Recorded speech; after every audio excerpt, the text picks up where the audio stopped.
구독, 좋아요.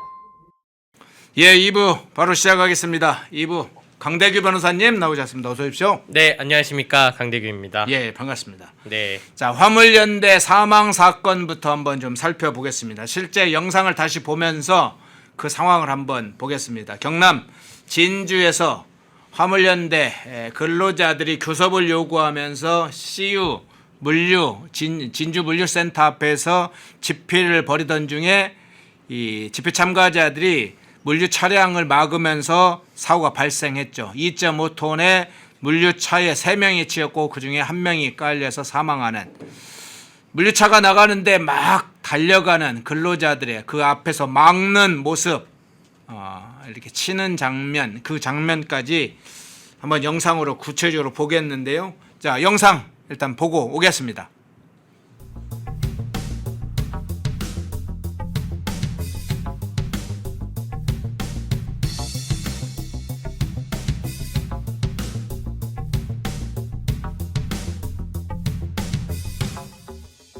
예, 영상 다시 한 번만 준비해 주세요. 자, 영상 다시 한 번 하겠습니다. 우리 강대규 변호사님이 영상을 보더니 어머머하네요. 놀라는 네. 장면인데 다시 한 번 보겠는데요. 화물차가 왼쪽에서 돌아서 옵니다. 그때 화물연대 근로자들이 어떻게 하는지 한번 보십시오. 영상 보겠습니다.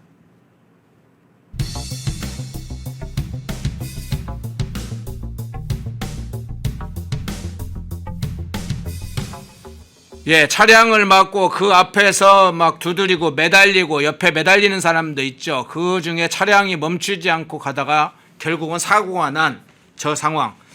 아주 그냥 사실은 그 전에 현장에서도 긴급한 상황들이 계속 발생을 했다고 하는데, 뭐 화물연대 화물차가 경찰 바리게이트를 돌진해서 받아서 1명이 경찰 부상하는 사건은 그 전에도 있었습니다. 자, 저 상황, 화물연대 사망하고 부상을 입은 상황 어떻게 보세요? 저기 대체 화물 기사님이 지금 얼마나 착잡하실까. 어쨌든 본인의 운전으로 인해서 한 사람이 사망했기 때문에 법률적으로 먼저 말씀 한번 드리자면, 저 상황을 보니까 가운데 노란색 그 중앙선이 두 줄이 거 있고 안전봉이 있지 않았습니까? 그러면 저게 실내의 원칙이 적용되는 구간입니다. 뭐냐 하면 평소에 저기를 운전하고 다닐 때 누가 뛰어들 것이라고는 전혀 생각을 못하는 구간이거든요. 안전봉까지 있기 때문에 우리가 고속도로에서 운전하던가 육교가 설치돼 있던가 그런 곳에서는 누가 뛰어들 것이라고 전혀 예측을 못하는데, 지금 저렇게 화물연대 노조원들이 막 뛰어드는 거 그 자체가 굉장히 불법이어서 저 대체 화물 기사님이 마음이 착잡하시겠지만 법률적인 책임은 좀 절대 안 졌으면 좋겠다라는 그러한 생각을 해봅니다. 예. 자, 그런데 화물연대 대응은 좀 다른 것 같습니다. 저렇게 화물연대가 근로자 노동자들이 회사의 물류 차량을 몸으로 막으면서 그 화물차가 그대로 가면서 사고가 지금 난 상황인데, 화물연대 측에서는 이건 사용자 측 또는 화물 기사가 죽인 것이다. 화물연대 조합원들 다 모여라 해서 전국에 소집 명령처럼 비상선언을 한 상황이에요. 네.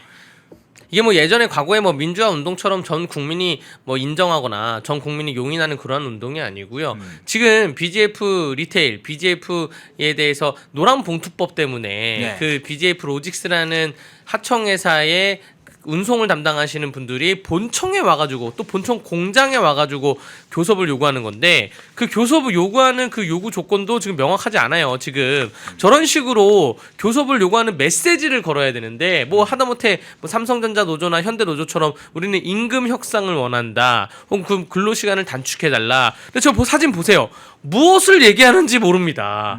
그런 상태에서 BGS 그 리테일 김밥이나 혹은 생필품이나 물이 나가는 걸 그걸 막고 있으니까 회사 차원에서는 일단은 경찰의 도움을 요청해서 이 대체 차량부터 나가게 해달라라고 할 수밖에 없는 그러한 구조이고요.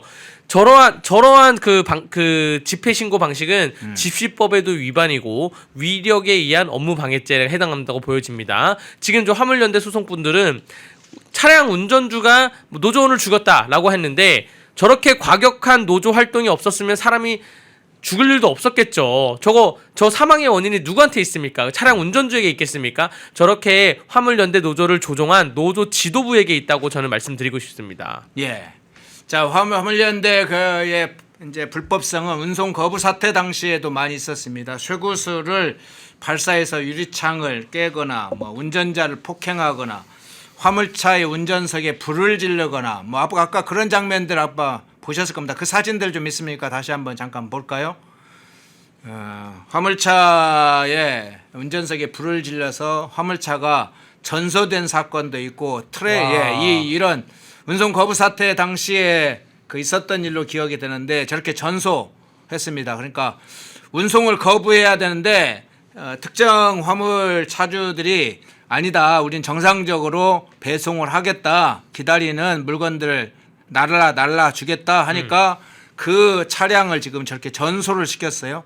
쇠구슬로 트레일러를 막 쏘는 부산 항만 그 사진도 앞서 좀 보여드렸습니다만 화물연대의 이 폭력성, 과격성 이건 지난번에도 운송 거부 사태 당시에도 많이 노출됐잖아요. 네, 저 경찰이 저 자리에서 과감하게 다 체포를 해야 된다고 저는 생각합니다. 지금 공무집행 방해에 대해서 단 2명만 입건을 했다고 하는데 네. 지금 과거에 이명박 정부 때도 민노총이 아주 그냥 대차게 그 과격한 시위를 했었는데 그때는 의경제도 우리 군대 대신에 젊은이들이 의경으로 갔으니까 고생을 많이 했지만 지금은 의경제도가 없어지고 아예 기동대로 아예 시험을 보고 기동대로 들어가서 저런 시위 진압의 특수성을 갖고 있는 경찰 요직이 생겼는데 저 요직들이 그러면 만약에 불법 시위가 있으면 그 자리에서 바로 현행범인으로 체포를 해야 되지 않나. 그래야지 또 다른 피해자가 발생 안 하지. 저렇게 화물 차량 하나를 전소했음에도 불구하고 우리가 경찰이 우리를 막지 않네, 체포를 안 하네 라고 하면 또 다른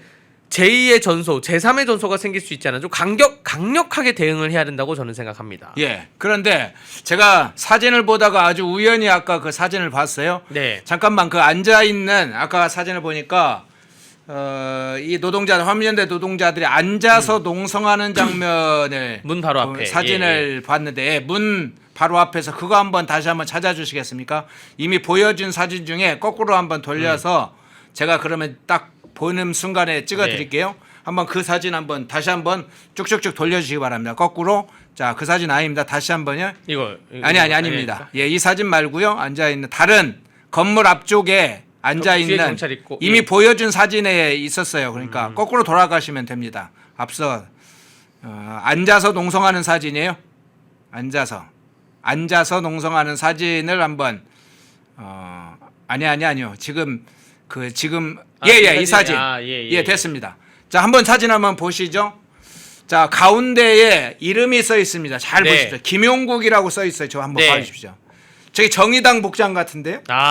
그 노란색이고 예. 또 저기 그 옷에서 자세히는 안 보이지만 정의당으로 보여지고요. 예. 아마 저러면 이제 진실성이 떨어지는 게 뭐냐면 예. 정의당 경남 진주에서 활동하는 그 정의당 정당이 맞는 것 같고요. 정의당 경남도당 위원장이었네요. 아, 경상남도 정의당 위원장이고 저러면 진실성이 떨어지는 게 뭐냐? 이거 정치 활동이라는 거예요. 저는 항상 궁금했던 게 아니 왜 진주 공장을 갔을까? BJF 리테일이 원주도 있고 어디도 있고 전국에 몇 개가 공장이 있는데 진주로 간 이유가 무엇이지? 또 GS25도 있고 세븐일레븐도 있고 이마트 이사도 있고 왜 그 BGF 리테일 공장이 있는 진주를 갔나 생각해 해보니 경상남도 정의당이 만약에 정치권으로 연관이 돼 있어서 여기서부터 시작을 하자, 지방선거에 영향을 미치자라고 하는 거였다면 그러면 이거는 정말로 이게 노동자를 위하는 시위가 아니라 정치권이 연루된 시위라고 볼 수밖에 없습니다. 예. 화물연대의 파업 농성장에 왜 정의당 후보가 저기 가서 선거운동을 하는 겁니까? 아니면 농성을 같이 하는 겁니까?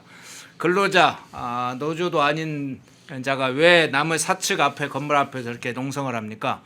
저것도 좀 문제가 될 수 있겠네요. 그래서 정의당 진주시의원인데 그 고민을 해보셔야죠. 지금 저 농성으로 인해서 진주시에 있는 CU 편의점에는 물품이 못 들어가고 있는데 그럼 그 피해를 누가 보는 겁니까? 아침 출퇴근길에 김밥 못 사 먹고 샌드위치 못 사 먹고 또 뭐 여성 용품도 있을 것이고 이런 것에 대해서 불편을 겪고 있는 그 시민들을 생각해야지 저 과격한 노조 그 조합원들을 생각할 일은 아니라고 저는 정치인들의 행동이 그렇다고 보여집니다. 예, 네. 김종숙님은 정의당 답구나 늘 한탕씩 뇌 속에 지식은 없고 오직 선동 이렇게 해주셨고 꽁지님이 투잡 뛰냐 투잡 예. 선거도 아니야 저게 농성아리야 투잡으로 이야기를 해주셨나요? 예, 쉬 알바 같나 원정님은 또 이야기를 해주셨네요. 자, 편의점 얘기를 했으니까 실제로 편의점을 한번 보겠습니다. 지금 앞서 이 화물연대가 농성을 하고 사고가 발생한 데가 바로 이 편의점들의 도시락, 김밥 뭐 이런 것들을 배송해주는 그 물류 센터입니다. 물류 네. 창고죠. 자, CU 편의점 진열대 사진을 한번 보시죠. 예, 비어 있는 한번 사진 영상을 한번 보시죠. 예, 지금 저렇게 곳곳에서 비어 있습니다. 점심 시간에 사람들이 왔다가 먹을 게 없어서 나가는 장면들, 이렇게 비어 있는 장면들이 좀 계속 발생하고 있다고 해요.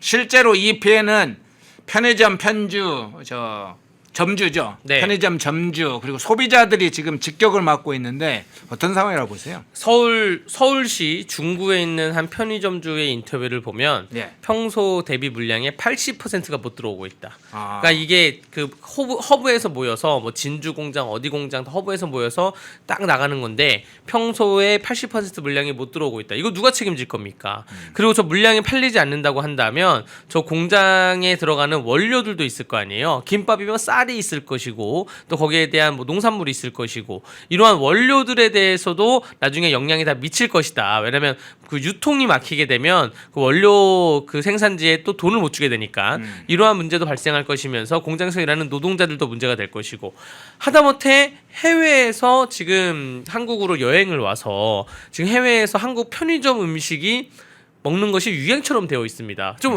희한하게 먹어요. 우리 국민들은 그냥 김밥 하나 사 먹잖아요. 샌드위치 하나 먹고. 근데 네네. 이것저것을 섞어서 음식을 만들어 먹더라고요. 해외 분들이. 그것이 해외 유튜브에 굉장히 큰 반향을 불러일으키고 있거든요. 무슨 뭐 커피랑 바나나 우유를 섞어 먹어서 뭘 만들던가. 근데 이러한 문화적인 문제에 대해서 또 다 훼손되고 있는데 이거 누가 책임질 겁니까? 그러니까 제가 경찰이 화물연대 노조원들을 불법이 있으면 바로 체포를 해서 BGF 리테일 법무팀이나 이러한 편의점주들은 그 사람한테 민사소송까지 제기를 해야 된다고 보여집니다. 네. 예. 자, 화물연대 사망 사건, 이 사건과 관련 중대한 사건, 본질적으로 노란봉투법이 그 원인 제공을 더 한 셈이 돼버렸습니다. 노란봉투법이 지금 현장에 더 갈등을 부추기는 그 상황까지 좀 살펴봤고 법적인 문제도 한번 살펴봤습니다. 자, 이제는 서영교, 민주당 서영교 문제로 한번 넘어가 보겠습니다. 서영교가 이제는 콤플렉스가 있는 건지 무슨 코미디언으로 직업을 바꾸려고 하는 건지 한번 그 장면 살펴볼 텐데요. 조작기소 국정특위위원장을 맡고 있는 그리고 기가 막힌 건 법사위원장도 맡고 있죠. 어떻게 저런 자가 법사위원장을 맡고 있다는 게 아무리 상식적으로 생각해도 이해가지 않는데 KBS 뉴스메이커에 출연해서 듣기 민망한 아주 듣기 민망한 이야기를 했어요. 한번 그거 띄워주시죠. 자신에 대해서 이렇게 이야기를 합니다. KBS 방송에서 그것도 나가서 이야기를 했어요. 뭐 일반적인 조그만 유튜브도 아니고 KBS 방송에서 자 이렇게 합니다. 나의 가장 장점은 목소리인 듯하다. 잘 들려 무슨 얘기인지 시원하다고 한다.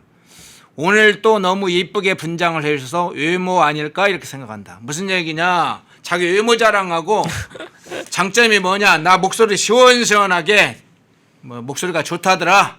그거 나 좀 이쁘다던데 뭐 이런 뭐 외모 컴플렉스 걸렸는지 어떻게 저 장면 보세요? 그러니까 그 정치인에게 인기의 이유가 뭐라 생각하세요? 대중적 인기의 이유가 뭐라고 생각하십니까라고 질문을 하면 네. 내가 무슨 발의한 이 법안, 내가 만든 이 정책 이것이 어떠한 우리 정치적인 뿌리가 되고 있다. 이런 식으로 보통 답변을 하거든요. 네. 근데 인기가 많은 이유가 뭐라 생각하세요? 그러니까 나는 얼굴이 이쁘게 생겼다. 나는 목소리가 좋다. 저는 이렇게 대답하는 정치인은 전 세계에서 한 명도 보지 못했어요. 사실 뭐 제가 신뢰되는 말이긴 하겠지만 뭐 나경원 의원님 굉장히 아름다운 외모 갖고 계시거든요. 근데 나경원 의원님도 본인 입으로 주변에서 저희끼리 그냥 나경원 의원님 되게 좀 여성적으로 되게 아름다우시다, 미모가 뛰어나시다 얘기했지 본인 입으로 저렇게 얘기한 적은 단 한 번도 없거든요. 제가 좀 정정해 드릴게요. 저기서 딱 한 글자만 고치면 돼요. 네. 장자를 단자로 고치면 됩니다. 나의 가장 단점은 목소리입니다.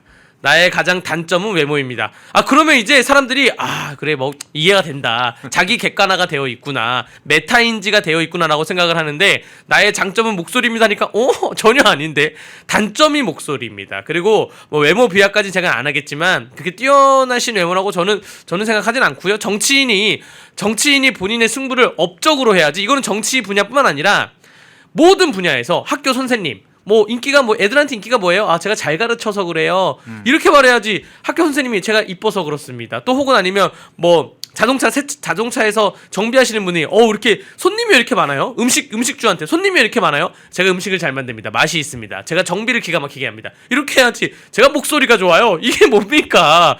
여기 식당은 왜 음식이 맛있죠? 왜 인기가 많죠? 제가 목소리가 좋습니다.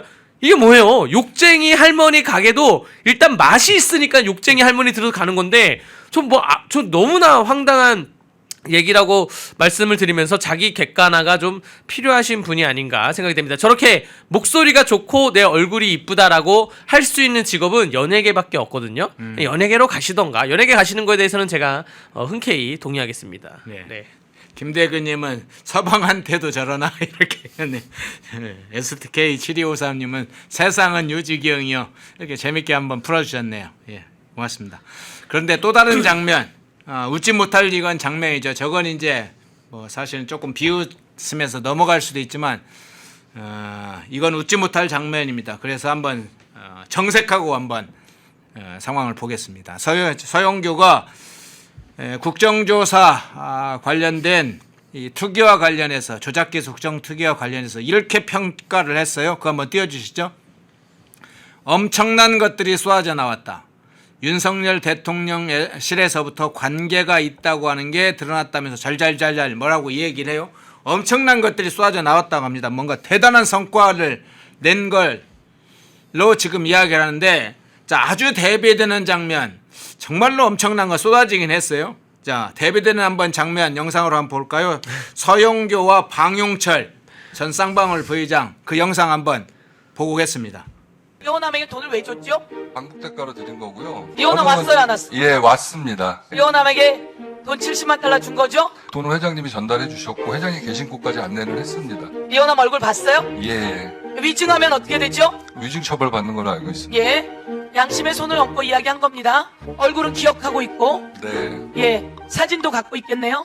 갖고 있는 사진이 있으면 그걸 준비해 주세요. 검찰에서 보관하고 있는 걸로 알고 있습니다. 검찰에서 보관하고 있습니까? 검찰에서 보관하고 있는 걸로 알고 있습니다. 검찰에서 보관하고 있습니까?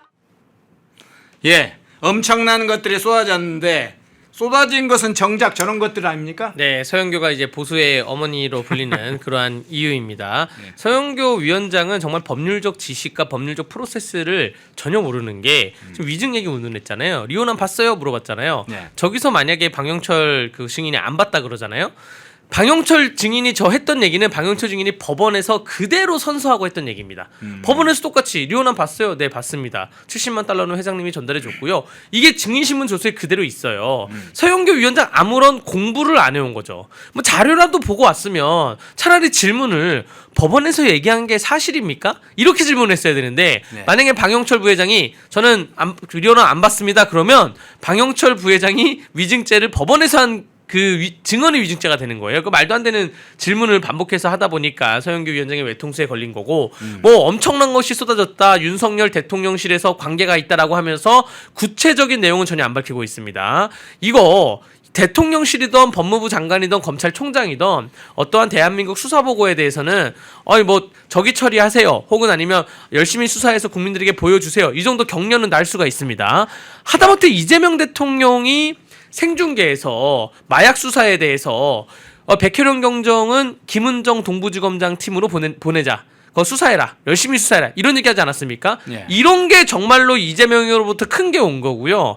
대장동 항소 포기에 대해서 그 검사들은 항소를 하자고 보고를 올렸는데 법무부 장관이 정성호 법무부 장관이 신중하게 판단해라라고 여러 번 얘기한 게 이게 바로 개입 아닙니까? 이것이 개입인데 윤석열 대통령실에서는 저 이재명 뭐 이러한 관련 수사에 대해서 무슨 얘기를 했는지 구체적인 증거도 하나도 안 되고 있으면서 그냥 뭐 대통령실에서 뭔가 있는 것 같다라고 추측에 불과한 것이죠. 네. 자, 대장동 사건이 국회 밖으로 지금 번지고 있는 상황입니다. 그리고 법정 밖으로도 지금 확산이 이미 됐습니다. 대장동 사건 지금 본류 재판은 지금 진행 중에 있죠. 정치권에서는 당연히 이제 수사와 기소의 정당성을 둘러싸고 지금 민주당의 폭주로 인해서 공방이 벌어지는 상황인데, 민주당이 대장동 2기 수사팀 검사들에 대해서 고발하겠다, 이렇게 고발 추진 방침을 지금 밝혔어요. 네. 예, 어떤 상황으로 일단 평가하시나요? 이게 어떠한 뭐 강압 수사를 당했다, 조작 기소를 당했다 그러면 피해자가 고소를 해야죠. 이화영이 고소하던가 이재명이 고소하던가 해야 되는데 당 차원에서 고발을 하겠다? 이거는 내용이 없다는 겁니다. 내용도 없고 우리가 이화영이랑 이재명이 고소하게 되면 무고죄로 역으로 공격당할 수 있으니까 당 차원에서 고발하게 되면 무고죄로 역으로 공격을 안 당하거든요. 고발이라는 그 단체의 집단의 고발이라는 그 입법 미비 때문에. 그렇기 때문에 그냥 하나의 꼼수에 불과하고요. 이 뭐 이른바 수사 1기 팀, 수사 2기 팀이 어떠한 잘못을 했는지 구체적인 내용도 지금 밝히지 않고 있는 상황입니다. 그래서 그냥 정치적인 액션에 불과하고, 민주당의 저러한 정치적 액션이 한두 번이 아니었는데 저런 것 때문에 행정이 마비되고 또 그 검찰 경찰 수사 동력이 마비가 되고 수사 동력이 좀 힘이 빠지면서 결국 피해가 고스란히 국민들에게 돌아가는 겁니다. 예. 자, 서영교 관련된 부분을 좀 먼저 살펴보면서 이 대장동 관련된 사건, 민주당이 추가적으로 수사한 검사들 지금 뭐 대북 송금에 의해서 대장동 관련된 사건도 고발하는 뭐 유증 뭐 이렇게 추가적으로 고발하는 상황까지 살펴봤습니다. 자, 이번에는 특별감찰관 문제 한번 살펴볼게요. 특별감찰관 문제로 벌벌 떠는 숨을 죽이는 사람 중에 여러 사람인데 그 중에 하나 김현지도 그런 대상이 될 수가 있죠. 자, 특별감찰관 문제 다시 이제 문제가 제기됐습니다. 이재명 정부가 출범한 지 10개월이 됐는데 아직까지도 특별감찰관 임명을 못하고 있어요. 뭐 이재명이 겉으로는 이야기를 해왔는데 이 특별감찰관 임명 10개월 동안 뭐 했는지 이 상황 일단 어떤 차원에서 보세요? 저는 이거 결국 임명을 못할 거라고 생각이 됩니다. 그러면서 만들고 싶은 모양새는 네. 대통령은 지시했는데 국회가 반대해서 못 만들었다. 대통령은 지시했는데 국민의힘이 반대해서 못 만들었다. 이러한 그림을 만들기 위한 그냥 포석이라 생각하고요. 이재명 대통령이 대통령 후보 시절에 특별감찰관 제도를 즉시 시행하겠다라고 얘기했습니다. 대통령 당선되고 나서 또 6월 달에 한 차례 발언을 하면서 특별감찰관 제도를 시행하겠다라고 했는데 특별감찰관 제도에 대해서 아무것도 지금 이루어지지 않고 있는 상황이지 않습니까? 네. 그래서 10개월이라는 시간이 흘렀는데 지금 외국에 나가면서 특별감찰관 제도를 지시했다라고 광훈식 비서실장이 넌지시 발표를 했는데 네. 결국 그 진심에는 감찰관 제도를 임명 어차피 못할 거야라고 생각을 하면서 지시만 내린 게 아닌가라는 생각이 듭니다. 예. 일단 여야의 반응을 한번 보겠습니다. 여야 특별감찰관 후보자 관련해서 그동안 민주당이 우리가 추천한 인물이 돼야 돼 하는 주장을 해왔는데 국민의힘과 개혁신당에서 입장을 발표를 했어요. 자, 그거 한번 보겠습니다. 먼저 국민의힘 박성원 수석대변인이 밝힌 내용 한번 보겠습니다. 여당 중심의 편향된 인사가 아니라 야당이 추천하는 객관적이고 공정한 인사를 조건 없이 수용하겠다는 입장을 분명한 입장을 밝히라 하면서 여권을 향해서 일단 여당 추천 인사를 특별감찰관으로 하는 게 맞느냐 하고 네. 지적했고요. 자, 이준석 개혁신당 대표도 입장을 밝혔습니다. 해법은 국회 추천 3명을 야당과의 합의로 선정하는 것이다.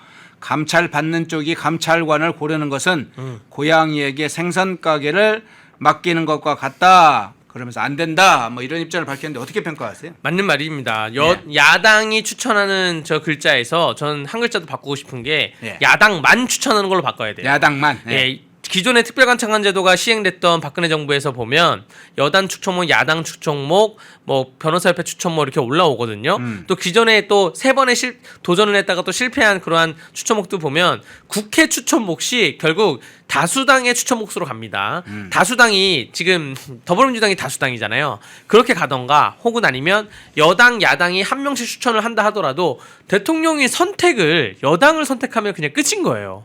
그리고 지금 이재명 정부의 인사 편향이 어떻게 되어 있습니까? 이재명 당대표 시절에도 본인의 사건을 변호했던 그 변호사들에게 공천을 나눠주고 또 본인의 사건을 도와줬던 본인 친구 변호사를 대통령이 되고 나서 유엔 대사로 임명을 하던가 지금 주변에 그리고 지금 얼마 전에 보니까 무슨 황교익 씨도 어디에 임명이 되고 또 서수만 씨도 어디에 임명이 되고 서승만요. 서승만 씨 본인 선거를 도와준 노골적으로 도와준 연예인들이나 혹은 관련 직종자들을 다 임명을 하고 있지 않습니까? 이거 여당 추천목으로 간다고 한다면 이재명 대통령하고 엄청 친한 변호사가 가겠죠. 이 요건 자체가 15년 이상의 판사, 검사, 변호사를 한 사람이 그 특별감찰관의 요건인데 그래서 엄청 친한 변호사를 가고 그러면 감찰을 하겠습니까? 그래서 감찰을 임명하는 아무 용도가 없기 때문에 야당만이 오로지 추천을 하고 그리고 야당끼리만 뭐 예를 들어서 국민의힘 하나, 뭐 개혁신당 한 명 이렇게 추천해서 올리면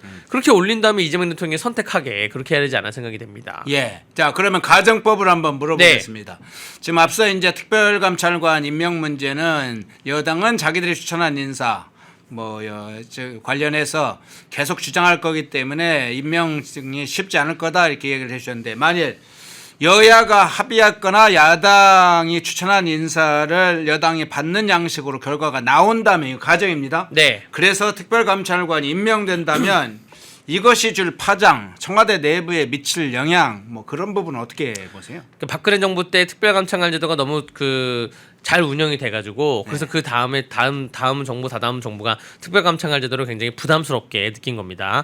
어쨌든 특별감찰관 제도가 생기기만 해서 감찰관이 임명되기만 한다고 하면 이재명 대통령 본인과 그 주변에 있는 가족들, 김혜경 여사, 또 아들 2명, 또 최측근 사람들에 대한 대대적인 감찰이 시작될 것이라 보여지고요. 특히 김현지가 대상이 되겠네요. 김현지 부속실장에 대해서도 뭐 친인척 범인인 건지 아니면 그 부속실장 범위까지 포함될지 모르겠지만 일단은 같은 건물 안에 혹은 같은 지역 안에서 다른 사람이 와서 감찰관이 와서 근무를 하기 때문에 그렇기 때문에 눈에 보이는 게 있지 않습니까? 하다못해 출퇴근 기록도 보여요. 출근 몇 시, 퇴근 몇 시. 진짜로 대통령 일을 옆에서 하고 있냐 아니냐 이걸 보이기 때문에 그러한 이재명 대통령 측근 조직들의 파장은 굉장히 날카롭게 있을 것이다 생각이 됩니다. 예, 이재명 가족과 그 측근들, 예, 돈 거래가 생기고 여러 가지 이권에 오가는 핵심 당사자들은 아무래도 주목을 받을 수밖에 없고 감찰관이 그것을 주목할 수밖에 없겠죠. 예. 이거는 사실 지방선거하고는 연관이 없겠지만 전당대회하고는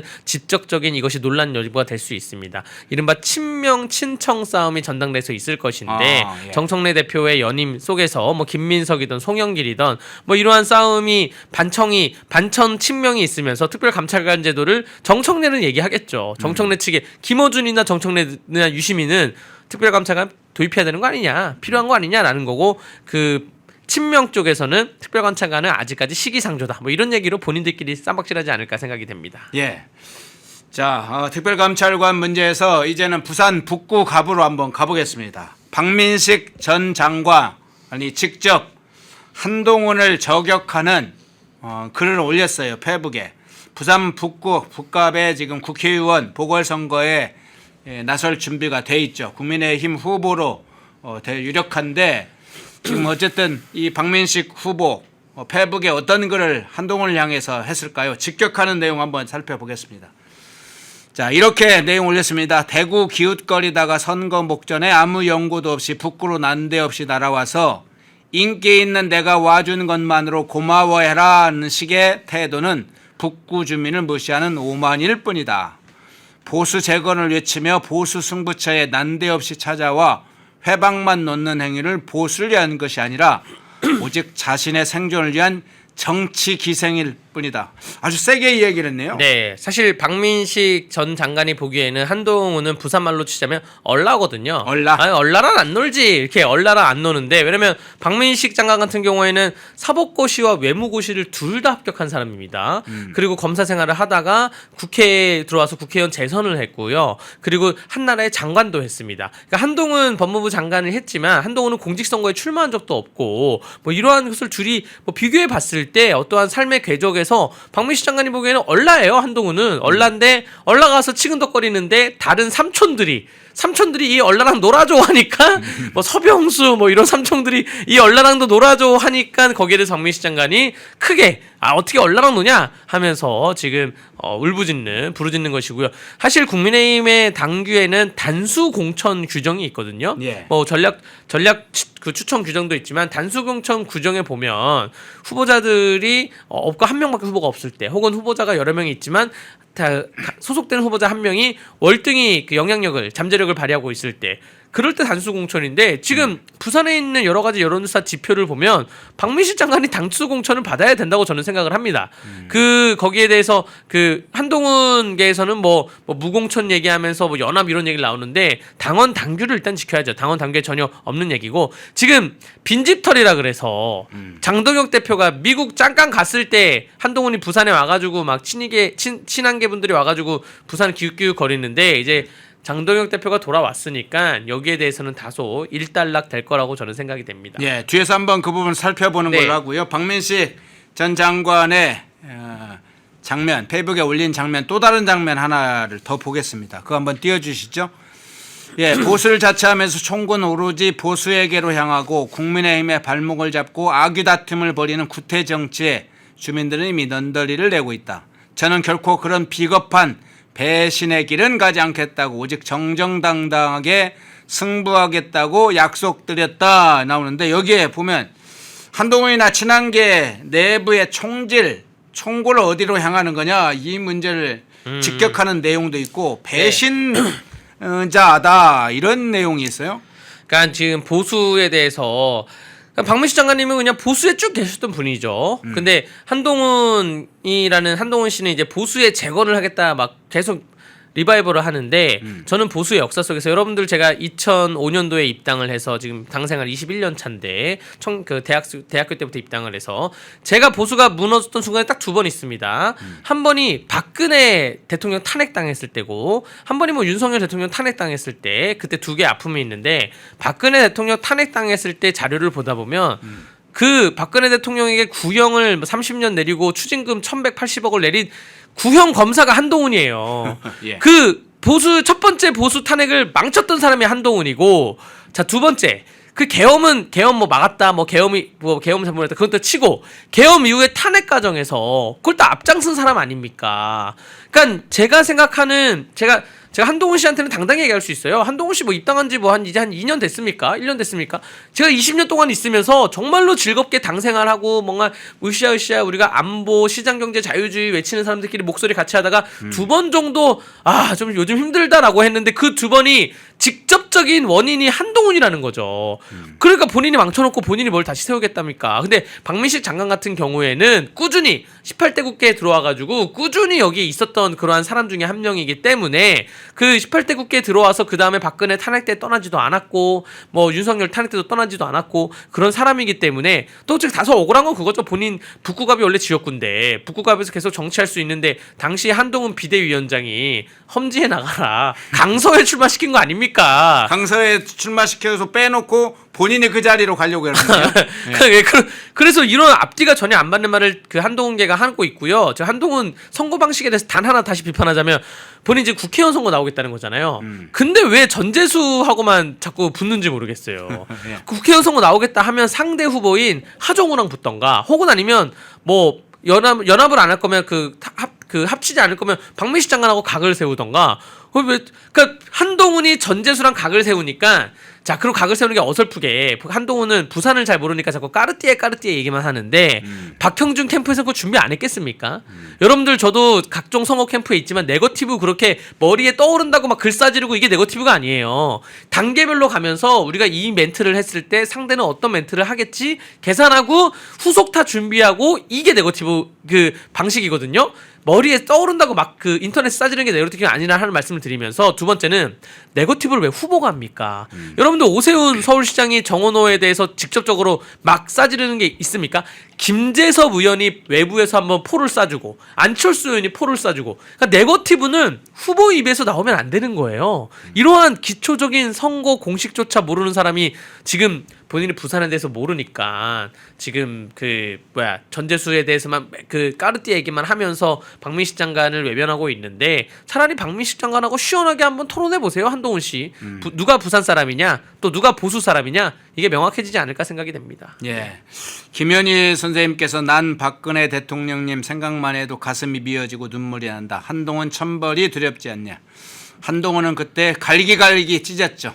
박근혜 대통령. 예, 말씀하시죠. 제가 추가 선물 드리자면 이러면 좀 어떤 분들이 이래요. 아니 한동훈 그때 검사였으면 공무원이지 않았냐. 공무원이면 당연히 뭐 할 일을 한 거지라고 생각하는데 여러분들 그 과정을 살펴보잖아요. 그 박영수 특검에 들어가서 그 수사 뭐 관련해서 직접적으로 막 캐묻고 이걸 쫙 보면 그렇지 않습니다. 단순히 공무원으로서 열심히 일한 게 아니에요. 박근혜를 때려잡아서 내가 어떠한 영의를 누리겠다 이러한 걸로 잡은 거고 지금 배신이라는 단어가 박근혜 대통령은 뭐 배신이라고 표현 못하겠죠. 본인 원래 검사였으니까. 윤석열 대통령에 대해서는 한동훈이라는 사람이 확실히 배신이라는 프레임이 실 수밖에 없습니다. 그 직장생활 하면서 본인을 그렇게 챙겨줬던 한 20년 동안 챙겨준 사람을 지금 하루아침에 걷어찬 거기 때문에 여기에 대해서는 나중에 또 역사가 판단을 할 것이라 생각됩니다. 예, 보수 진영의 깊숙한 패부를 늘 찔러왔던 보수 진영을 갈기갈기 찢어서 버리고자 했던 한동훈의 길은 2016년부터 이미 시작이 됐습니다. 우연찮게 윤석열 대통령 따라와서 법무부 장관도 하고 그러니까 그 인물이 제대로 된 인물로 바뀌었을까 했는데 본색이 드러나고 있어요.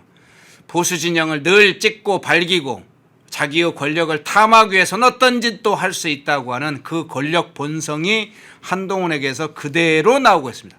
그에게 자유민주주의자, 보수자의 애정이 있을까요? 그렇게 다 찢어 발기고 피를 흘리게 만들고 수많은 사람을 죽음이나 감옥으로 몰아넣은 당사자, 일제로 하면 일제 순사 같은 역할을 했던 자가 보수에 대한 애정이 있겠어요? 그냥 간판만 쓰고 있는 거죠. 여기에 허울을 쓰고 있으면 권력을 탐하는 데 도움이 되겠다. 지금 거기에 취해가지고 친한 개들이 분장하니까 그것이 이뻐 보인다고 지금 졸졸졸 따라다니는 사람들이 있습니다. 자, 마지막으로 이 질문 드릴게요. 한동훈 이야기를 마침 하게 됐으니까 장 대표 이야기로 마지막 질문을 하고 3부로 넘어가겠습니다. 박근혜 대통령 이야기는 뒤에도 나옵니다. 마침 네. 앞서 이야기를 해주셨으니까 박근혜 대통령 뒤에서 좀 한번 이야기를 해보겠습니다. 장도혁 대표가 8박 10일간의 방미 일정을 마치고 귀국을 했습니다. 어제 기자회견을 통해서 방미 성과를 발표를 했는데 뭐 이 장면 또 어떻게 보셨는지 그 질문을 하나 드리고 또 하나 연관해서 어제 한 시간적으로 볼 때는 11시 26분쯤인가요? 진종호 국민의힘 의원이 지금 부산에 가서 설치고 있다. 한동훈 뭐 당선시킨다고 그 관련해서 당무감사에 필요한지 사실관계를 일단 확인해라 지시를 했어요. 그 두 가지 어떤 차원에서 보십니까? 네. 여러분들 정부 외교의 성과는 단기 성과로 나타날 수가 있는데 네. 민간 외교의 성과는 장기 성과로 나타날 수밖에 없습니다. 지금 장동혁 대표는 초청을 받아서 간 겁니다. 뭐 또한 국회 외통위의 입장에서 가서 우리나라 외교 공간을 감사한 것도 아니고 뭐 한미 의원 연합 뭐 행사로 교류를 한 것도 아니고 초청을 받아서 갔기 때문에 이 민간 외교의 성과에 대해서는 향후 더 빛을 날 수밖에 없는 구조다라는 말씀을 드립니다. 정부 성과는 당장할 수 있지만 진종호 의원에 대해서는 저는 바로 그냥 제명 절차를 밟았으면 좋겠습니다. 지금 뭐 개헌 저지선 뭐 등등 하기 때문에 107석을 지켜야 되는 거 아니냐 말씀드리는데 진종호 의원 뭐 자기 본인 스스로가 뭐 보수라고 뭐 외치고 다니는데 진종호 의원을 제명해가지고 진종호 의원이 민주당 개헌에 찬성을 하겠습니까? 또 지금 지방선거에 개헌을 같이 투표할지도 진행이 안 되고 있는 상황인데 이거 진종호 의원이 좀 죄송한 말씀이지만 국민의힘에서 하는 역할이 없어요. 그 청년 최고위원 전에 했는데 그 지방에 있는 청년 시도당 위원장들이 진종호 의원 얼굴 한번 못 봤다고 다 아우성이었습니다. 진종호 의원이 그렇다고 국민의힘에서 정책적인 역할을 합니까? 혹은 아니면 체육계 인사로 영입을 해야 하는데 그렇다고 전국에 있는 체육계 인사들이 진종호의 조직을 갖고 진종호가 조직력을 가동해서 국민의힘을 지지한다고 뭐 지지선언을 합니까? 사실 아무런 역할이 없습니다. 그냥 한동훈이 쓰는 SNS 글을 거의 따라 쓰는 역할만 하기 때문에 과감하게 그 당무감사를 해가지고 혹은 아니면 윤리위에 당원 당규에 명백히 우리 당 후보 박민식 혹은 이영풍 기자 그분도 등록한다고 하는데 4월 29일 날 전재수가 사퇴를 하게 되면 우리 당 후보가 등록을 했는데 만약에 거기에 다른 우리 당 후보가 아닌 다른 상대 후보를 추종하는 세력이나 혹은 당의 요직자들이 있다면 과감하게 윤리위를 열어서 제명을 해야 된다고 생각을 합니다. 네. 자, 2부 강대우 변호사님 모시고 화물연대 사건도 좀 다뤄보고 서용교의 정말 웃지 못할 해프닝의 발언들 살펴보고 박민식 전 장관의 직격 한동훈에 대해서 너는 배신자야, 배신자가 물 흐리지 마, 이런 장면들까지 한번 좀 살펴봤습니다. 강대규 변호사님이었습니다. 고맙습니다. 네, 감사합니다. 인터넷 바꿔야 되는데 어떡할 거야? 다 똑같은데 아무 데서나 바꿔. 인터넷 아무 데서나 바꾸지 마. 제대로 찾아봤어야지. 어디서 바꿔야 되는데? 비교원이 답이었어. 인터넷을 바꾸시려는 분들에게 좋은 인터넷 업체 소개해드리겠습니다. 비교원이라는 업체입니다. 현금 혜택은 올리고 인터넷 요금은 내려간다고 합니다. 인터넷 TV 신규 가입 시 최대 48만 원, 휴대폰 최대 50만 원, 정수기 렌탈 시 최대 30만 원으로 최대 128만 원 혜택을 받을 수 있습니다. 인터넷 가입과 동시에 사용하시던 휴대폰 그대로 통신사만 변경해도 30만 원 혜택을 받으실 수 있습니다. 안전문제 관련해서 이 업체 8억 이상의 보증보험도 가입되어 있어 믿을 수 있고요. 23년간 보안사고가 한 건도 없다고 합니다. 또 본인 가입 후에 지인도 가입하면 최대 4만 원 이마트 모바일 상품권을 횟수에 상관없이 무제한 제공한다고 하네요. 화면에 보이시죠? 1670-2571로 연락하셔서 상담 받아보시거나 네이버에 비교원 검색 후 문의 남겨주시면 전화드린다고 합니다. 팁 드립니다. 연락하실 때 펜앤마이크 TV 구독자라고 말씀하시면 비밀 혜택도 있다고 합니다. 구독, 좋아요. 2부 시작합니다. 강전혜 변호사님 나오셨습니다. 어서 오십시오. 네, 안녕하세요. 예, 화물연대 사건으로 한번 가보죠. 네. 예, 화물연대 관련된 사건의 영상도 뒤에서 한번 좀 틀어주세요. 조금 있다. 예, 그런데 이 화물연대 사건 이후에 근로자가 사망한 이후에 민주노총 화물연대가 자본과 공권력에 의한 살인이다 그러면서 경남 경찰청장을 면담하겠다고 그러면서 경찰청에 난입하는 사건도 벌어졌어요. 그렇죠. 이 사건도 그렇고 어떻게 이렇게 경찰청을 난입하는 일이 벌어지는지 어떻게 평가하세요? 이 사건의 근본을 생각을 해보면은요, 결국 네. 이제 노란봉투법에서부터 시작을 해야 됩니다. 계약서를 작성하지 않은 상대방이라도 실질적으로 영향력을 행사하는, 그러니까 원청의 경우에는 교섭 상대방이 될 수 있도록 해놓은 것이죠. 근데 이게 문제는 지금까지 뭐 몇 가지의 판례들도 있습니다만 케이스 바이 케이스였던 거예요. 그러니까 이 원청 입장에서는 내가 교섭 상대방인지 아닌지 정확하게 판단할 수 있는 기준이 지금 없는 것이죠. 그러니까 지금 BGF 리테일이라는 CU라는 우리 편의점 다 아실 텐데 이 편의점을 운영하는 대기업이라고 생각을 하시면 될 것 같습니다. 여기에서는 이 화물연대 소속 조합원들, 이 사람들과 우리는 교섭 상대방이 되는 지금 계약 관계가 없다라고 얘기를 하고 있어요. 왜냐하면 이 배송 기사들은 외부 운송사와 직접적으로 계약을 맺고 있는 것이지 지금 BGF 리테일과의 어떤 직접적 관련성 있는 것은 아니다라고 그동안에 주장을 해왔거든요. 그랬더니 이 화물연대에서 보시는 것처럼 결국엔 대구의 결의대회 그리고 그 이전에 진천의 그 점거를 했습니다. 예. 이 점거 과정에서 말하자면은 이게 정상적인 어떠한 쟁의 행위인지 이게 정확치 않은 거예요. 교섭 상대방 여부가 아직 결정된 것이 없었던 것이죠. BGF에서는 비조합원이 운송을 하는 대체 차량을 투입을 했는데 이 대체 차량이 물건을 싣고 나가려고 하니까 경찰 측에서는 이 차량이 나갈 수 있도록 협조를 해줬었던 것이죠. 네. 근데 그때 조합원들이 이 차를 막아서면서 하면서 이 안타까운 사고가 일어난 것입니다. 그런데 이 사고는 지금 이제 영상들이 나가고 있는데요. 조합원들이 막으면서 생긴 사고인데 지금 화물연대에서는 이 사고가 경찰과 자본, BGF 리테일의 탓이다라고 이야기하면서 조금 아까 말씀하신 것처럼 경찰청에도 진입을 하려고 했던 거죠. 근데 경찰청 진입에서는 좀 난동은 있었습니다만 다행히 다친 사람은 없었습니다. 근데 이러한 상황들이 우리 국민들께서 보시기에는 아직 법적으로 교섭 상대방이라는 것이 결정되지 않은 상황에서 본인들이 점거를 한 부분이고 그리고 회사 입장에서는 물류가 나가야 되기 때문에 대체 차량을 넣은 것인데 이게 과연 불법적인 부분이라고 볼 수 있을 것인가 좀 애매한 부분들이 있다고 생각합니다. 네.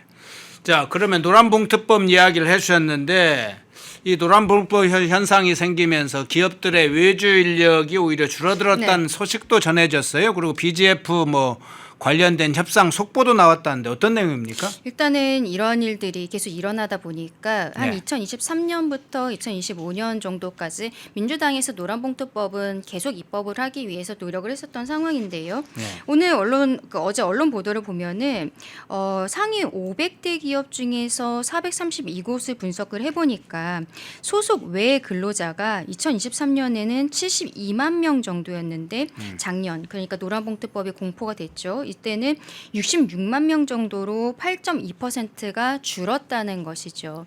그러니까 회사들 입장에서는 이게 법적으로 분쟁 가능성이 있고 제가 조금 아까 BGF에 대해서도 말씀드렸듯이 우리가 교섭 상대방인지 아닌지 정확치 않은 상황에서 이렇게 조합 측에서 문제 제기를 했을 때는 회사가 나중에 뭐 교섭 상대방이 맞다라는 판단이 나오면은 형사처벌이 될 수 있는 부분들이 있거든요. 그래서 차라리 직고용을 하는 것이 낫겠다라고 판단을 한 포스코라든지 이런 회사들도 있는 것입니다.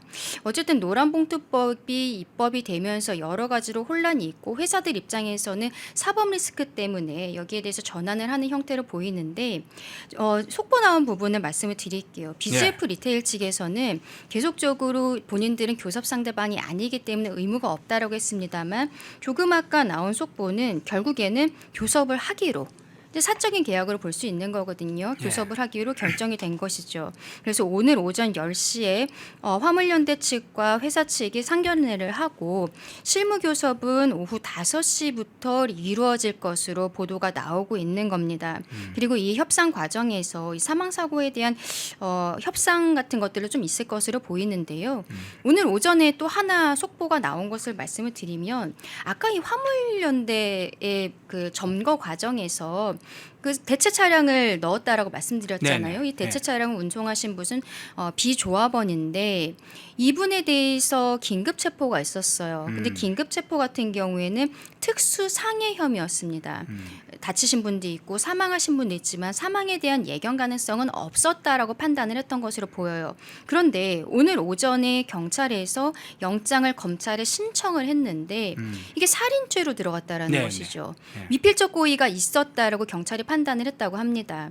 근데 이 조합원, 그 비조합원이 운전자께서 이야기하신 것은 언론 보도에 따르면은 예상하지 못했다. 본인의 고의는 전혀 없다라고 계속 주장을 했다고 하는데 이분에 대해서 살인으로서 영장 신청이 들어간 부분도 어떻게 보면은 BGF 리테일과 화물연대 간의 교섭이 성사되는데 역할을 한 것이 아닌가라는 생각도 좀 듭니다. 네. 저 운전자가 살인죄로 지금 구속영장이 청구된 상황까지 갔네요.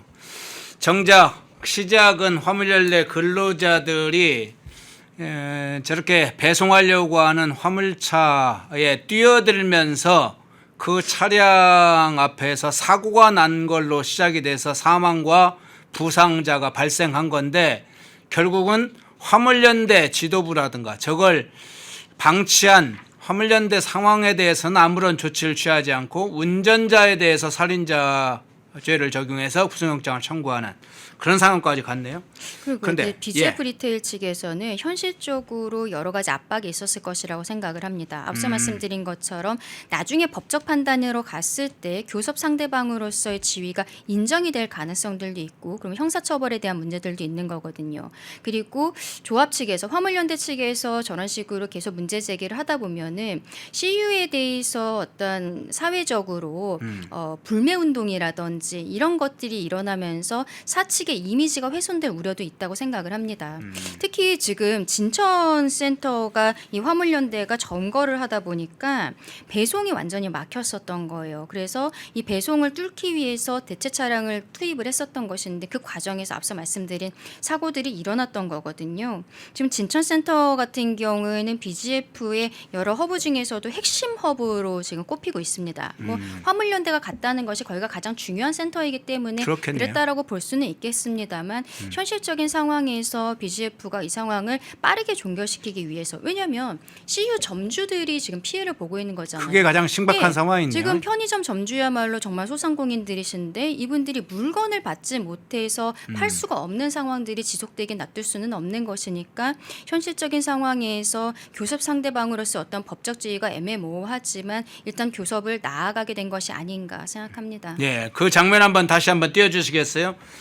자, 삼각김밥, 도시락, 샌드위치, 이 텅빈 CU 매대 영상인데 실제로 가장 실제 1차적으로 피해를 받고 있는 건 편의점 점주들과 실제 소비자들이다.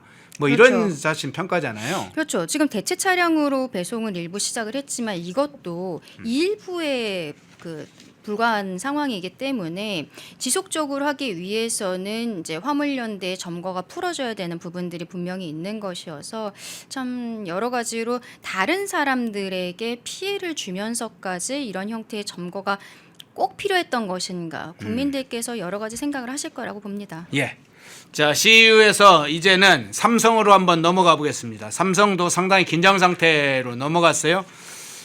삼성 노조가 총파업을 선언하고 뭐 성과급의 15%를 달라 하면 상당히 지금 좁혀지지 않는 상황인데 삼성이 전향적인 입장을 제출했음에도 불구하고 영업이익의 10%까지 성과급 배정 문제까지도 이야기를 했는데 삼성 노조는 오히려 한 번 더 받고 올려치는 식인가요? 15%까지 올려졌는데 여기에 더 이상 이 삼성전자 이렇게 끌려갈 수는 없다. 네. 노조가 파업을 지금 예고하고 있는 상황에서 노조의 불법 행위 이런 쟁의행위 금지에 관한 가처분 신청을 냈습니다. 그리고 여기에 법원에 중요한 자료들이 많이 제출됐다고 지금 알려졌네요. 네, 지금 노조 측에서는 이 협상이 결렬이 되면은 다음 달 21일부터 6월 7일까지 18일 동안 총파업을 하겠다라고 하고 있는데 지금 이 삼성 파업에 대해서 언론에서 크게 보도를 하고 있는 게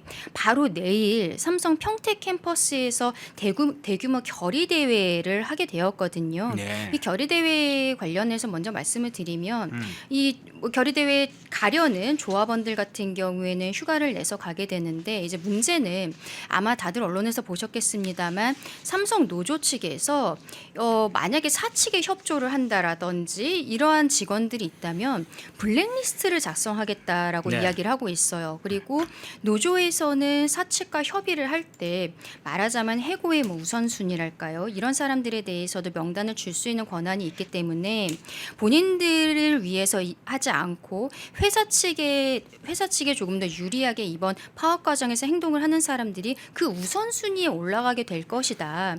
이렇게 지금 주장을 하고 있어서 사측에서도 이거는 현행법을 넘어선 것이 아니냐. 그래서 일부를 또 고발을 한 상황들입니다. 그러니까 내일 당장 대규모 집회가 이루어질 것으로 보이는데 노조에서는 한 3만 7천 명 정도가 출석을 할 것으로 예상을 하고 있다고 합니다.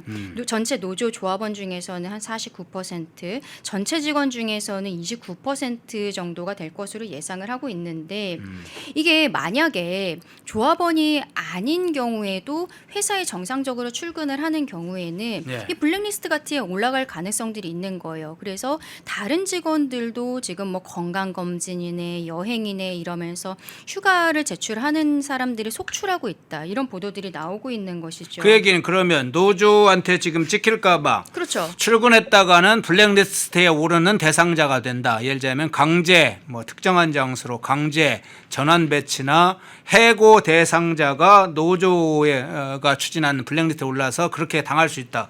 그걸 피하려면 집회에는 못 가겠고 그러니까 휴가 신청이라든가 그렇죠. 그래서 출근을 안 하는 방법을 지금 찾고 있다는 거예요. 그렇죠. 정상적으로 근무를 하게 되는 경우에는 노조에 네. 찍힐 수 있다라는 우려가 사내에 팽배한 것으로 보입니다.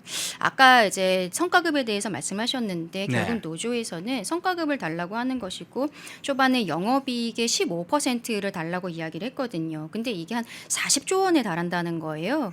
근데 작년에 삼성전자에서 R&D에 쓴 총 예산이 37조 원 정도였다고 합니다. 그러니까 R&D 예산을 더 투입을 해서 말하자면 황금알을 낳는 거위를 튼튼하게 만들어야 되는데 지금 노조는 일단은 배를 갈라서 알을 달라고 얘기하는 것이 아닌가라는 지적들이 나오고 있는 지점이고 이 40조 원 정도면은 반도체 공장을 하나 더 짓는 수준의 돈이 되어서 사측에서는 좀 무리한 요구다라고 지금 이야기를 하고 있는 거거든요. 그래서 이게 파업이 실제로 이루어질 가능성들이 점점 높아지다 보니까 처음에 이야기하신 것처럼 회사 측에서는 위법 쟁의행위 금지 가처분 신청을 하게 된 것입니다. 네. 이게 뭐 그 증거가 1호증부터 63호증까지 들어갔다라고 해요. 그러니까 결과적으로는 반도체 공장 같은 경우에는 1분 1초만이라도 만약에 이게 전기가 안 통한다라든지 문을 닫게 된다면 여기에서 나올 수 있는 손실이라는 것은 수백억에서 수조 원에 달할 수 있다. 이런 것들을 지금 삼성전자에서는 법원에 소명을 하고 있는 상황입니다. 네. 참 법원에서 이걸 어떻게 받아들일지 가처분 신청을 받아줄지 그래서 극단적으로 지금 노조의 불법 행위에 대해서 중단시킬지 삼성의 미래가 달려있네요. 만일 총파업이 이루어지면 지금 삼성 진짜 5월 20일부터 총파업이 이루어지면 그간의 삼성 실적 뭐 좋다고 지금 엄청나게 붕 떠 있는데 총파업이 일어나면 어마어마한 파장이 일어나겠네요. 그렇죠. 그리고 회사에서는요. 전체 쟁의 행위를 못하게 해달라는 것은 아니고요. 네. 방제센터라든지 배기배수시설, 화학물질 공급시설, 전력공급시설, 중앙통제실 이런 것들을 안전보호시설로 지정을 해서 이 장소들에 대해서만 점거하거나 업무 방해를 하지 않는 것을 그러니까 최소한도로 요청을 한 것으로 보입니다. 지금 말씀하신 것처럼 삼성전자의 매출이라는 것이 우리 국가의 경제에도 지대한 영향을 끼치고 있거든요. 산업통상부에서 나온 자료를 보면은 우리 3월에 반도체 수출액이 처음으로 300억 달러를 넘었는데 네. 328억 3천만 달러 그러니까 우리 돈으로 48조 8천억 정도가 된다고 합니다. 이게 우리 대한민국 전체 수출액의 38.1%까지 본인들이 이제 지분을 가지고 있는 것이죠. KDI에서는 수출이 만약에 우리 반도체 수출이 10% 정도 줄게 되면은 국내 총 생산이 0.78% 정도가 줄 수 있다라고도 이야기를 하고 있거든요. 그러니까 삼성전자에서 총파업을 했을 때 이 나올 수 있는 영향력이라는 것은 국가 경제가 흔들릴 수 있는 부분들이 있는 것이고 그리고 이러한 수치상의 것들을 넘어서서 삼성은 반도체를 만들어서 수출을 하고 있잖아요. 그러면은 대한민국 그리고 삼성이라는 기업의 신뢰도도 떨어질 수 있다. 이런 부분들도 지적이 나오고 있는 상황이죠. 예.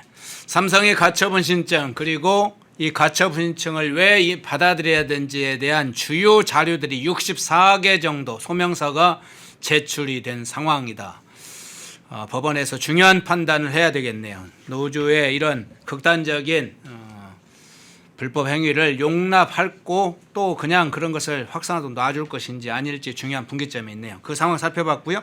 자, 민주당 정치인들의 추태 이런 장면들을 좀 몇 가지 나눠 살펴보겠습니다. 우선 김용 관련된 소식을 한번 먼저 보겠습니다.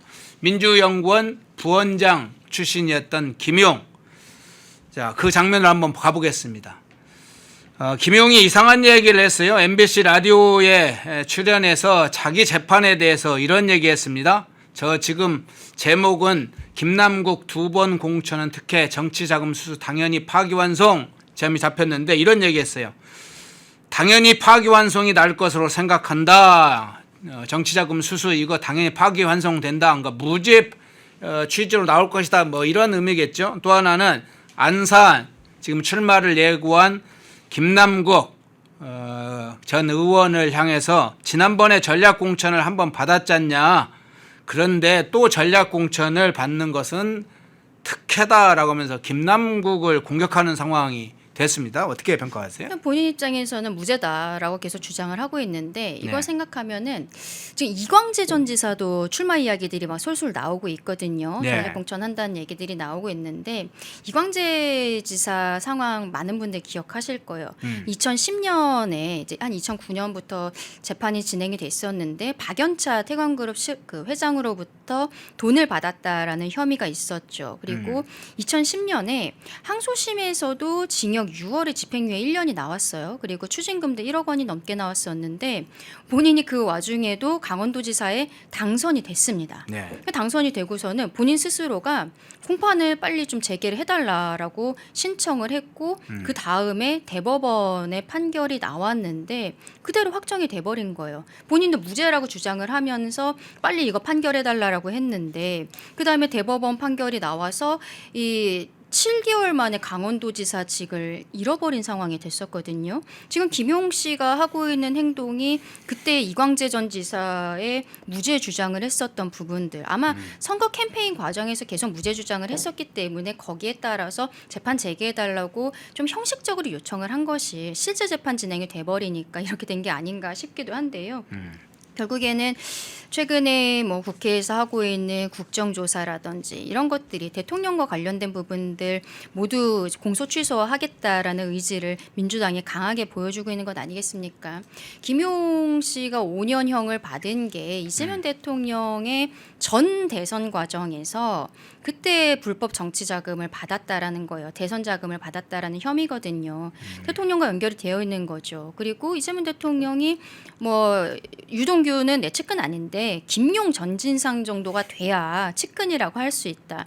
대통령 입으로 나온 최측근 아니겠습니까? 근데 이 사람이 대법원에 판결이 나오지 않고 보석 상태로 나와서 출판 기념회도 하고 그리고 이제는 출마를 하고 싶다라고 언론에 계속 인터뷰를 하면서 결국에는 지금 정청래 대표에게도 압박을 가하고 있는 모양새인데 우리 그 정말 상식적인 생각을 가지고 있는 일반 국민들 입장에서는 정말로 이해할 수가 없는 상황이다 그렇게 생각합니다. 예.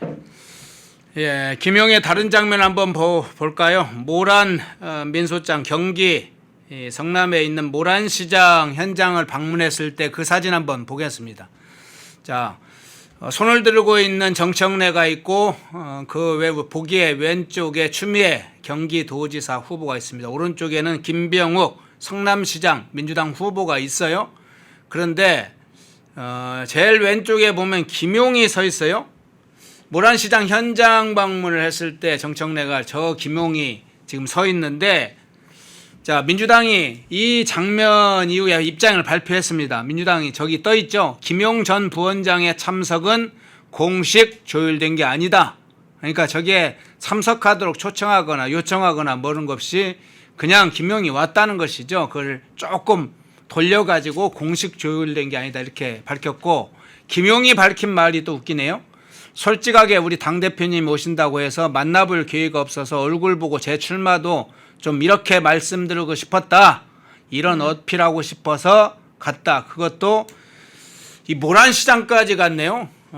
정청래 한번 만나보겠다고 하는데 저 장면 어떻게 뻔뻔함의 어떤 모습인지 어떤 차원에서 해석을 하세요? 일단 김용 같은 경우에는 본인이 어쨌든 성남시장 이재명부터 해서 함께 해왔었던 부분들이 있기 때문에 본인 지역구라는 생각도 좀 어느 정도 갖고 있지 않을까 싶습니다. 뭐 이번에는 성남 쪽에서 국회의원 선거는 없는 상황이기는 합니다만 네.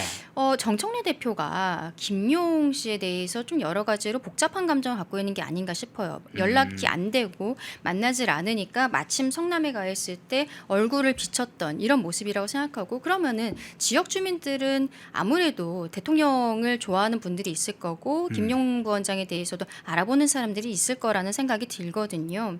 근데 정청래 대표 입장에서는 본인은 이번 지방선거의 승리를 넘어서 다음번 당대표 연임이 굉장히 중요한 이벤트인데 그렇죠. 김용이 만약에 출마를 했을 때는 전체적으로 지금 국정조사도 저는 정무적으로 맞지 않다고 생각하거든요. 대통령의 지지율이 나름 높게 나오고 있는 상황에서 국정조사를 하다 보니까 대통령의 사법 리스크가 오히려 다시 드러나는 국면이 됐다고 생각을 합니다. 근데 그 와중에 뭐 송영길 전 대표도 본인이 항소심에서 절차상의 문제임에도 불구하고 마치 돈봉투 사건 없었던 듯이 정치검찰 얘기를 하면서 개항을 돌려달라. 이런 얘기들을 하고 있고, 김경수 지사도 사면복권 받았다는 이유로 지금 단수공천 받은 거잖아요. 경남도지사 부분에 있어서도 뭐 김남국 전 비서관, 지금은 민주당 대변인이죠. 이런 분도 코인 관련해서 그때 재산 신고 내역에 그때는 코인을 등록하지 않았었습니다. 이제는 바뀌었어요. 김남국 때문에.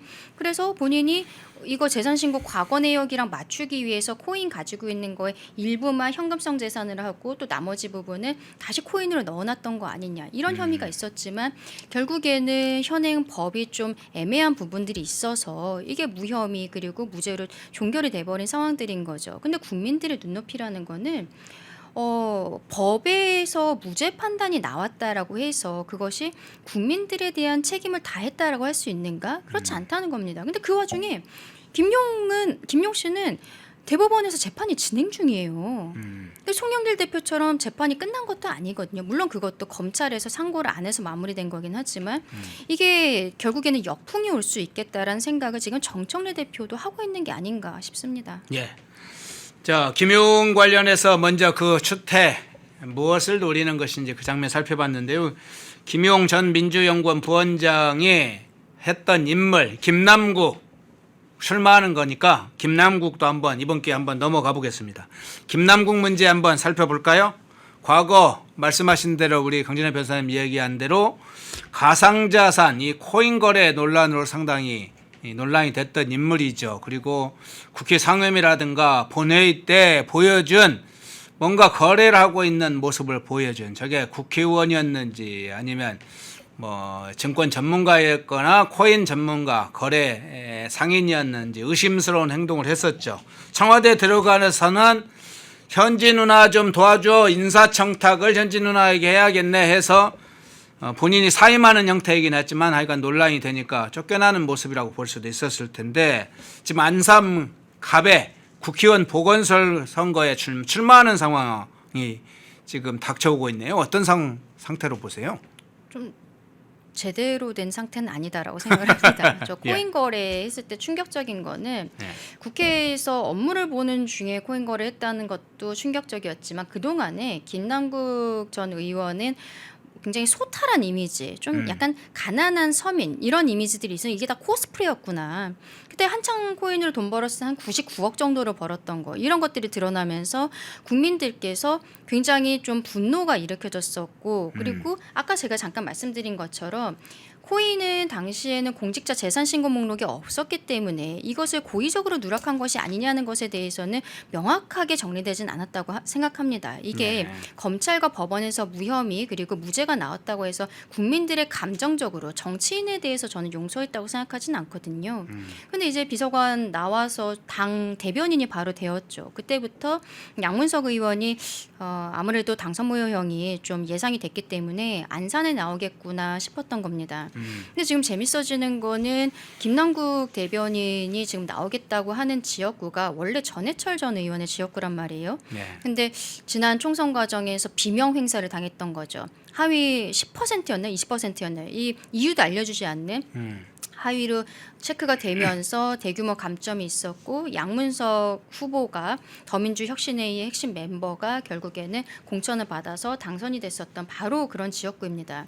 양문석 의원은 그리고 선거 과정에서 이미 이 의혹들이 불거졌었는데 그럼에도 불구하고 민주당에서 공천을 취소하지 않았는데 결국에는 그 혐의 그대로 이렇게 당선직을 내려놓게 되는 상황이었거든요.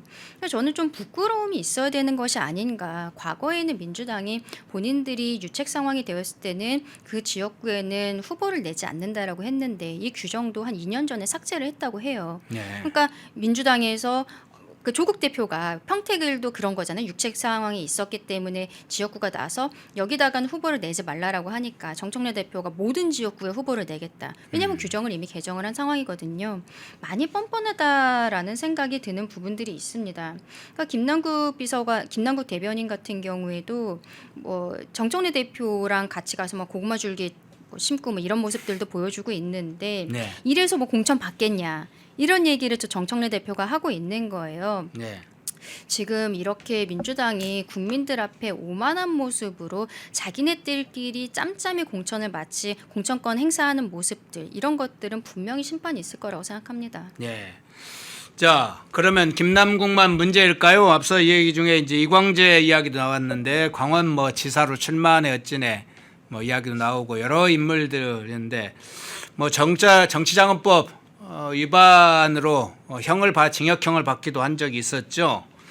자, 뭐 여러 가지 지금 공문서 위조, 네, 그렇죠. 절도죄, 공문서 위조, 절도죄 이거는 심지어 네. 지난번에 원주에서 국회의원 출마했을 때 그렇죠, 왜 그렇죠. 이거 신고 안 한 거냐 그랬더니 본인들은 뭐 범죄 경력조회에 안 나왔다라고 캠프 측에서는 해명을 했습니다만 좀 이해하기 어려웠던 거고 추후에 확인한 바에 따르면은 문제 제기했었던 그 형들이 실제로 이광재 후보 당시 후보가 가지고 있었던 그 전과들이 맞거든요.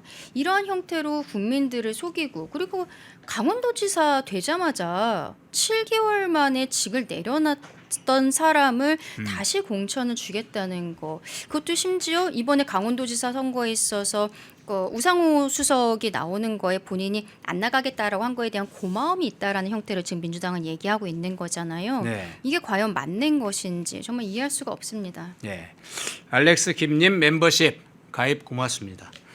참 경기 하남과 왜 그렇게 왔다 갔다 해도 되는 것인지 마지막으로 지금 말씀하신 이제 아까 얘기했던 반복되는 송영길은 마무리로 이야기를 해야 되겠네요. 일단 뭐 무죄 판결을 받았다. 뭐 위법 수집 증거가 위법했다. 증거 능력에 문제가 있다. 했는데 그 후에 복당과 지금 이제 출마 의지를 밝히고 있는데 어디에서 지금 출마하는지는 아직 안 알려지고 있어요. 당 지도부에서는 현재까지 가르마를 제대로 안 타주고 있었는데 정청래 지도부가 좀 부정적이다 이런 의견도 들고 있는데 송영길의 출마와 당 내부 분위기 어떻게 보세요? 송영길 전 대표는 일관되게 네. 개항에서 출마하겠다라고 이야기를 하고 있죠. 지금 미국에서 돌아오자마자 또 개항에 가서 활동을 하고 있는 것으로 언론 보도들도 나오고 일관된 모습입니다. 근데 거기에 또 대통령이 총애하고 있는 김남준 전 대변인이 본인도 개항에 출마하겠다라고 나선 거잖아요. 근데 김남준 대변인 같은 경우에는 뭐 대통령이 개항에서 출마를 했었던 부분들이 있지만 본인이 개인적으로 그 지역과의 연고는 그다지 알려지지 않은 상황이거든요. 네. 결국 송 대표는 다른 지역보다는 개항에 대해서 계속적으로 강하게 주장할 것으로 보이는데 말씀하신 것처럼 정청래 대표 입장에서는 송영길 대표에 대해서도 좀 탐탁치 않아 하는 것이 아닌가라는 생각이 듭니다. 그리고 연수 그러니까 박찬대 인천시장 후보가 되었죠. 이 네. 지역도 지역에 다른 사람이 이미 좀 내정되어 있다라는 이야기들이 나오고 있거든요. 근데 전체적으로 문제가 있다라고 생각하는 거는 이게 정청래 대표 개인이 하는 공천은 아닌 거잖아요. 공식적으로 공관이라는 것이 있고 그리고 지역 주민들의 의견을 수렴하는 과정들이 분명히 필요하다고 생각합니다. 그게 공당의 자세라고 생각하는데 지금은 아까 우리 본 것처럼 김용 전 부원장 같은 경우에는 갑자기 모란시장에 찾아오고 그리고 뭐 김남국 대변인은 물론 당 대변인이니까 당대표 일정에 수행을 할 수 있겠습니다만 이 옆에서 계속 같이 있는 모습들을 카메라에 잡히려고 노력하는 부분들이 있습니다. 이게 국민들께서 보시기에는 참 이해하기 어려운 부분들 마치 정청래 대표의 사당화를 하고 있는 것이 아닌가라는 생각이 들고 근데 정 대표 입장도 어느 정도는 이해가 돼요. 본인이 다음번 전당대회에서 다시 한번 승리를 하고 그리고 공천을 통해서 대권 주자로 올라가려는 거 그게 이재명 대통령이 비명 행사시키면서 공천권 행사에서 대통령까지 간 이 루트이기 때문에 본인도 그렇게 하고 싶은 마음이 있는 것이 아닌가 싶습니다. 예.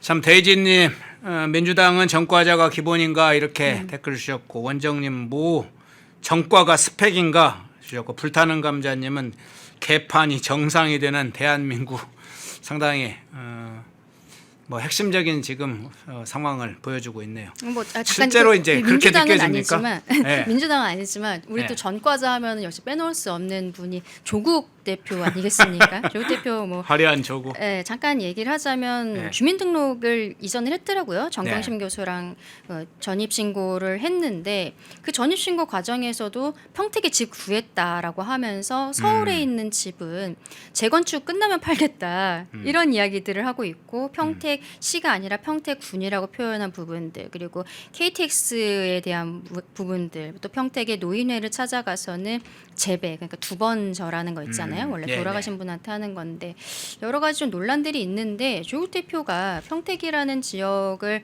찾게 된 것도 본인 연고 없다는 건 스스로 인정을 하고 있거든요. 결국 살아남기 위해서 그나마 좀 쉬워 보이는 지역을 잡은 것이 아닌가라는 생각이 들긴 합니다만 그 명분이라는 것에 대해서 국민들께서는 차갑게 심판하실 거라고 생각을 합니다. 지금 진보당 김재원 후보도 여기에 대해서 계속적으로 비판을 하고 있는데 진보 진영의 어떠한 뭐랄까요 대통합 진보 대통합이라는 게 쉽지는 않아 보여요. 지금 민주당도 정청래 대표가 조국 대표와의 그 합당 과정에서 입었었던 그 마상이 있어서 아마도 후보는 넣을 것으로 보이는데 이럴 때일수록 저희 국민의힘이 잘해서 뭐 유이동 전 의원이든 누구든 후보를 잘 선택을 해서 열심히 선거운동을 했으면 좋겠다라고 생각합니다. 예.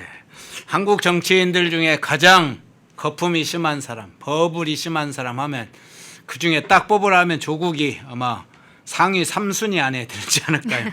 가장 허당이라고 볼 수 있는 조국. 너무 부풀려졌죠. 자, 문재인 때 혜택 받더니 지금 이제는 평택까지 가려고 하네요. 그 장면까지 한번 마침 강진애 변호사님이 해설을 해주셨네요. 예, 2부 강전애 변호사님이었습니다. 고맙습니다. 감사합니다. 자유리더 아카데미 제4기 강좌가 개설됩니다. 제4기의 주제는 세계사의 판이 바뀌고 있다입니다. 미국과 중국의 신냉전이 격화되면서 세계의 질서가 요동치는 와중에 벌어지는 미국의 세계 전략 대변화와 트럼프 독트린의 본질, 미중 신냉전과 일본 한국의 운명 등 대한민국의 나갈 길을 모색하는 10개의 강의를 준비했습니다. 40대 전문가들을 중심으로 새로운 시각, 새로운 감성으로 마련한 강의에 많은 참여 바랍니다.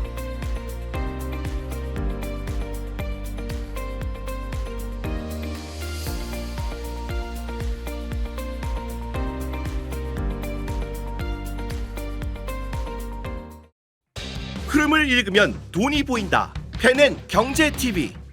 월화수목금 오후 4시 라이브 4. 경제의 핵심만 쏙쏙. 경제 픽설. 주식 시장을 읽는 눈. 머니 인사이트. 투자의 맥을 한 방에.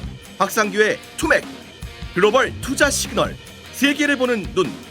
기업가 정신의 재발견. 기업가 열전 영웅시대. 당신의 통찰이 수익이 되는 시간 라이브 4. 매일 오후 4시에 라이브로 뵙겠습니다. 시청자 여러분 안녕하십니까. 펜앤마이크 선우 윤호 기자입니다. 설 명절 앞두고 또 평일에도 평상시에도 술 안주로 굉장히 좋은 게 바로 이 과메기입니다. 저도 굉장히 좋아하는 이 과메기 펜앤마이크 특가로 구매하시면은 포항 산지에서 직송되는 과메기 플러스 야채 세트를 23,900원에 구매가 가능하십니다. 소주랑 같이 먹으면 더욱더 맛있는 이 과메기, 구성은 과메기와 야채 세트만 이렇게 되어 있는데 이 야채가 어디서 오냐? 당일 새벽에 옵니다. 그래서 정말 신선하고 특히나 포항 산지에서 나오는 이 과메기는 그 어느 과메기보다도 꾸덕하고 쫄깃하고 고소합니다. 저도 방금 먹어봤는데 너무나 맛있었던 이 과메기 펜앤마이크 특가로 구매하시면은 23,900원에 구매가 가능하시니까 우측 카드에 나와있는 1522-1331 1522-1331 전화 주시면은 간편하게 문의 및 구매 가능하시니까 많은 관심 부탁드리도록 하겠습니다.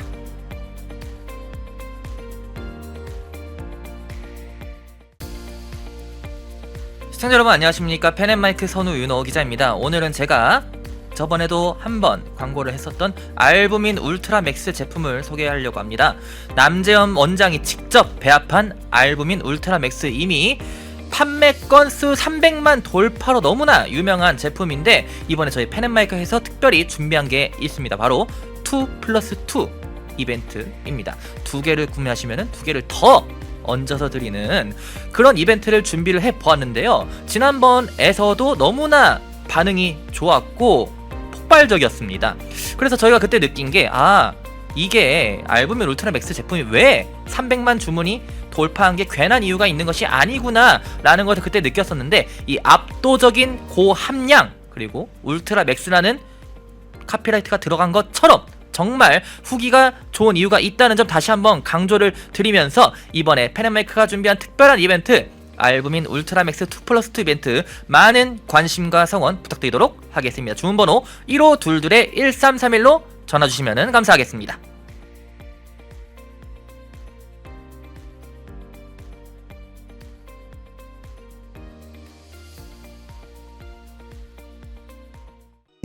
펜앤마이크에서 추천하는 영상도 보고 가세요. 다른 영상도 즐기시려면 구독 버튼을 꼭 눌러주세요.